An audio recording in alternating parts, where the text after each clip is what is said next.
माता की। देखिए मेरी बात को थोड़ा सुनिए आप।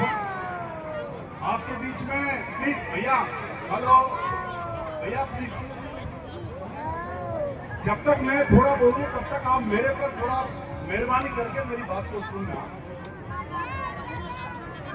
मैं आपके बीच में फड़ौदी से चल के आया हूं और रात्रि को मेरे को बीकानेर जाना है।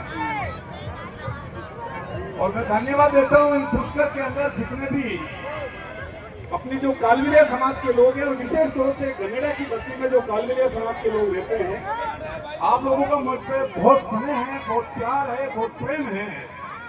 और जिस तरह से आपने मेरे पे पुष्प वर्षा करके और जिस तरह से माला पहनाकर आपने मेरा स्वागत किया, मैं पूरे देवड़ा परिवार का और अजमेर निवासी जितने भी घुमंतु विमुक्त जाति और डीएनटी समाज का बहुत कोटि कोटि आपका प्रणाम करता हूं। मैं आपको बहुत बहुत धन्यवाद देता हूं। मगर साथियों, मेरा एक निवेदन है, बहुत सारी हमारी माता शक्ति बेटी हैं, बहुत सारे हमारे बड़े बुजुर्ग पंच पटेल बैठे हैं और आज हमारी उम्र के नौजवान साथी बैठे हैं। मगर मैं आपके बीच में कुछ बात करने के लिए आया हूं। मैं उस बात को कहने के लिए करीब अभी 300 किलोमीटर चल के आया हूं और पूरा 300 किलोमीटर चल के मुझे बीकानेर जाना है। तो आप मेरी बात को थोड़ा सा विशेष रूप से आप ध्यान से सुने। आज के इन देवड़ा परिवार के इस गंगा जल या गंगा प्रसादी इस कार्यक्रम में देवड़ा परिवार को धन्यवाद देता हुआ, बहुत महंगे फनकार मेरे बड़े भाई रोशन जी जो हमारे बीच हैं, ये भी बहुत अच्छे महंगे फनकार हैं। और अभी आपके बीच में एक हंसे की वाणी गाई, क्या नाम है आपका? विष्णुदी कसावा, जिन्होंने बहुत अच्छा मधुरी भाषा से आप लोगों का आपका सबका मन मोया और आपकी सबकी तालियों की गड़गड़ाहट हुई, उससे मुझे बहुत अच्छा लगा।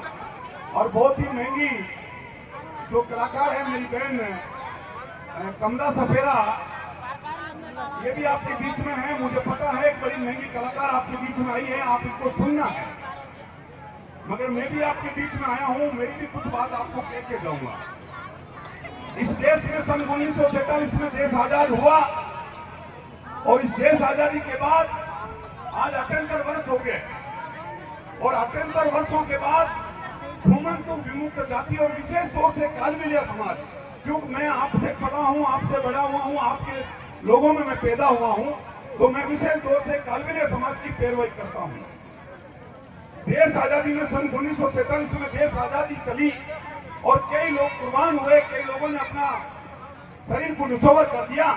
मगर ये 2026 और 2024 के अंदर और आने वाला 2027 भी आएगा, इनके अंदर हम देश में घुमंतु विमुक्त जातियों की आजादी की लड़ाई लड़ रहे हैं। इस बात को जितनी भी हमारी माता शक्ति, हमारी बहनें, मुझे पता है, बहुत महंगे फनकार, बहुत अच्छे कलाकार, पुष्कर की वो माटी है जो इस जगह से और इस माटी से पूरे भारत में, पूरे विश्व में आपने पूरे राजस्थान का नाम ऊंचा किया है। हम लोग तो आपको देख के भी हम अपने आप को गौरवान्वित समझते हैं। मगर मेरा निवेदन है, आज इस गनेडा की बस्ती में भाई कल्याण नाथ जी को याद करता हुआ मेरे भाई भीलनाथ जी बैठे हैं, बनवारी जी इस मंच पे बैठे हैं। बनवारी जी के पिताजी आज दुनिया में नहीं है, मगर बहुत अच्छे पुंगी के बजाय थे। और बहुत सारे जो कलाकार है उनका नाम लूं तो काफी मुझे टाइम लग जाएंगे। बहुत सारे हमारे युवा साथी इन बीच में बैठे, में सबका नाम लूंगा तो टाइम लगेगा। मगर साथियों, मेरा एक निवेदन है कि अभी हम लोगों ने घुमंतु जाति की हम लोग लड़ाई लड़ रहे हैं।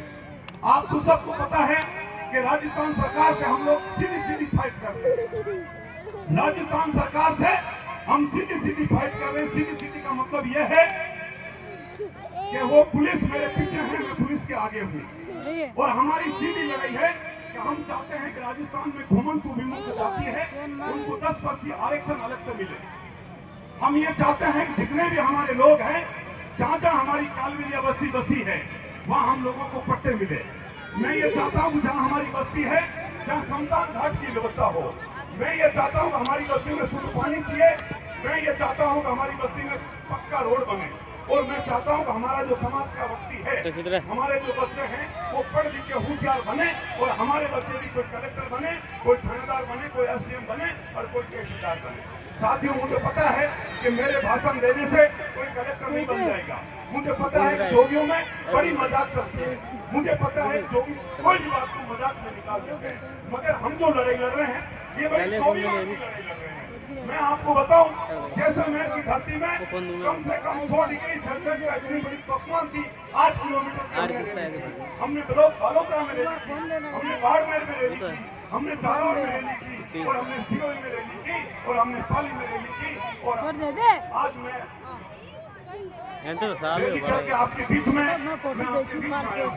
मेरा एक निवेदन है कि जैसे जैसे कि कार्रवाई की हम जो लड़ाई लड़ रहे हैं, 10% आरक्षण का मतलब ये है कि हमारे गुजर भाइयों ने जब इस देश के लिए लड़ाई लड़ी, करोड़ी फैसला साहब को मैं आज याद करता हूँ, जिन्होंने 10% आरक्षण आज से 15 साल पहले गुजर भाइयों में ना तो कोई कलेक्टर था, ना कोई एसपी था, मगर जब उन लोगों ने कंधे के साथ लड़ाई लड़ी, मगर रेलवे ट्रैक पे बैठे कई लोगों ने अपनी जिंदगी को नौसावर कर दिया, मगर उन लोगों ने हिम्मत नहीं हारी।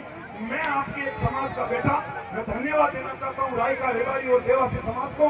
आज का सोशल मीडिया का जमाना है, इंस्टाग्राम से सब लोग आप जुड़े हुए हैं, हम सब जगह पे जा रहे हैं, सभी कलेक्टरों के गेट बंद कर रहे हैं, सभी कलेक्टरों के बाहर बड़ा प्रदर्शन कर रहे हैं, हम बैरिक पे चढ़ रहे हैं, हम पुलिस से लड़ रहे हैं, हम बहुत बड़ी लड़ाई लड़ रहे हैं। हमने ये कहा है कि हमने सिर पर कफन बांध रखा है, जब तक घूमंतु जातियों को अपना स्वाभिमान की जिंदगी दिए, अपने को अपने घर का पट्टा, अपने घर में शुद्ध पानी, जब तक मूलभूत व्यवस्था का अधिकार घूमंतु और कांगड़िया समाज को नहीं मिलेगा, जब तक हम चुप बैठने वाले नहीं। तो हम बहुत जल्दी, हम लोग कल बीकानेर में हमारी मीटिंग है, फिर उसके बाद हम नागौर होते हुए, डीडवाना होते हुए हम आपके अजमेर में भी आएंगे, हम ब्यावर में भी आएंगे, हम आपके भीलवाड़ा में भी आएंगे। तो पूरे राजस्थान के अंदर प्रत्येक गांव, प्रत्येक ढाणी के अंदर हम लोग घूम के हमारे नौजवान साथियों को, अभी मुझे बहुत अच्छा लग रहा था कि हमारे बहुत साथी मेरे साथ फोटो खिंचवा रहे थे।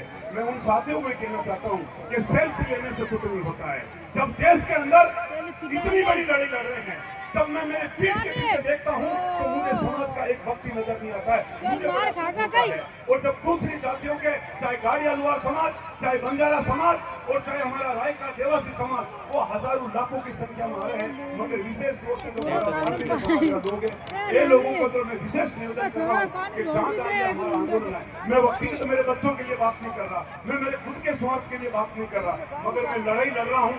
इस लड़ाई को का आम व्यक्ति समझेगा।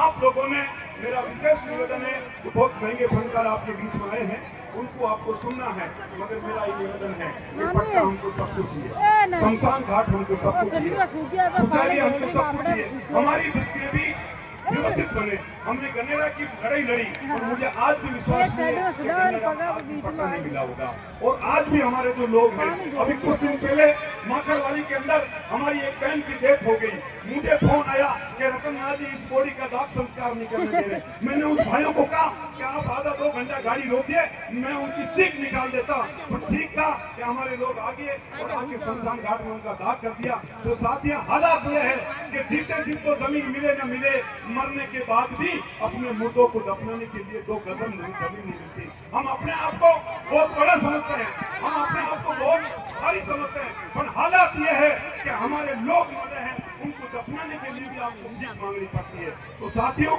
जितने भी मंच में हमारे नौजवान साथी बैठे हैं, बड़े बुजुर्ग बैठे हैं, पंच पटेल बैठे हैं, आपको मेरा विशेष निवेदन है कि इस देश के अंदर घूमंतु विमुक्त जातियों की बड़ी आजादी की लड़ाई लड़ रहे हैं। इस बार 1 जुलाई को हम लोग कम से कम 5 लाख लोग राजस्थान की जयपुर विधानसभा में, उस गुलाबी नगर में आमने सामने की फाइट करने के लिए के तो राजस्थान सरकार का मुख्यमंत्री खजनलाल नहीं है और के राजस्थान सरकार की इस बार पुलिस नहीं है। हम इस बार मरने मारने के लिए और मिटने के लिए हम 1 जुलाई को हम लोग जयपुर में जा रहे हैं। तो मेरा विशेष निवेदन है कि आप भी अपना अमूल्य टाइम निकालकर जयपुर आने की कृपा करना। आप लोगों ने मुझे सुना, आप लोगों ने मेरा स्वागत किया, मैं तुम्हें आपका कोटि कोटि वंदन करता हूँ, आपको धन्यवाद देता हूँ। आप सभी लोगों को बहुत बहुत धन्यवाद, विशेष तौर से देवरा परिवार को, गन्नेड़ा को और खुश करके सभी हमारे भाइयों को बहुत बहुत प्रणाम, बहुत बहुत धन्यवाद।